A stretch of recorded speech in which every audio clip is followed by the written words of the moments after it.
Dupond-Moretti veut faire fermer CNews? Sérieusement? Le ministre de la Justice qui veut censurer une chaîne télé? On en est arrivé là en France? Mais attendez, c'est pas le mec qui disait ça là? Vous êtes pas là pour dire que ce que je raconte c'est bidon? Si. Non, Si. parce que si les Arabes demain, et les immigrés, et tous les gens qui sont venus ici se barrent, vous êtes dans la merde pour faire votre ménage. Vous avez compris?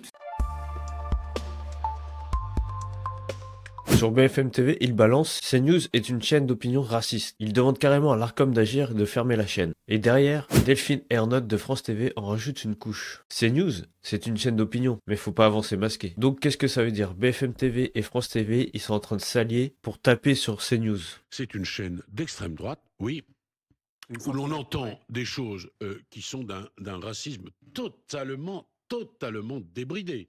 Je donne d'ailleurs dans le livre quelques vrais exemples de ça.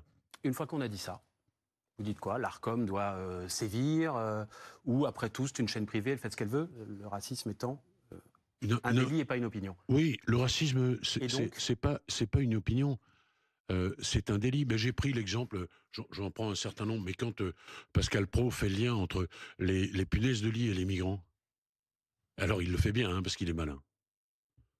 Il dit, mais je pose la question. Ah non, non. Ah non, je dis pas que les migrants ont les puces de lit, non. Non, non, je pose la question. J'ai quand même bien le droit de poser une question. Et là, il se retourne vers les chroniqueurs de son plateau.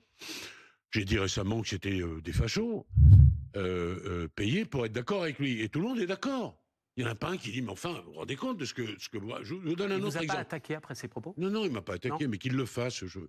Qu'il le fasse. Non mais là ça en devient vraiment lunaire. Dupond-Moretti qui donne des leçons de morale? Vraiment? Le mec qui réduit les immigrés à des femmes de ménage ou même à des livreurs Uber Eats, lui qui a dit tout ça, il accuse CNews de racisme. Donc quand c'est lui qui sort des clichés insultants vis-à-vis des immigrés, il a le droit. Mais quand c'est CNews qui organise un débat, là c'est du racisme. Franchement c'est pitoyable. C'est du racisme à géométrie variable. Si ça vient du pouvoir, là ça passe. Mais si ça vient des médias qui les dérangent, il faut la fermer. Mais surtout pour moi, le vrai problème dans le fond, c'est la liberté d'expression. C'est news qui dérange car ils n'ont pas la même narration officielle. Ils ne sont pas comme France TV et BFM TV. Parce que ça invite des voix que le système ne supporte pas, justement. Dit qu'on est en train de les sortir de leur confort, directement, qu'est-ce qu'on entend? Extrême droite, racisme, complotisme, anti-vax. Toujours la même étiquette pour discréditer le fascisme, le facho. Mais arriver à fermer une chaîne parce qu'elle dit ce que le pouvoir ne veut pas entendre, ça c'est de la censure pure et simple. Comme ils ont fait avec TPMP sur C8. Et le pire, c'est que tout ça là, c'est en train de se faire au nom de la démocratie. Alors qu'en réalité, c'est l'exact inverse. Nous sommes dans une dictature camouflée. Mais j'ai une question pour vous.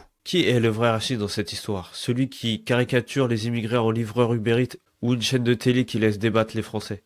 Est-ce que vous acceptez que le ministre de la Justice décide qui a le droit de parler ou pas? Donc pour vous, est-ce qu'on vit encore en démocratie ou est-ce qu'on glisse vers une pensée unique contrôlée par l'État? Balancez vos avis en commentaire, vous êtes team liberté d'expression ou team censure organisée? Mais surtout n'hésitez pas à partager la vidéo, la liker, parce que si on laisse passer ça, demain ça sera peut-être votre voix qu'on fera taire.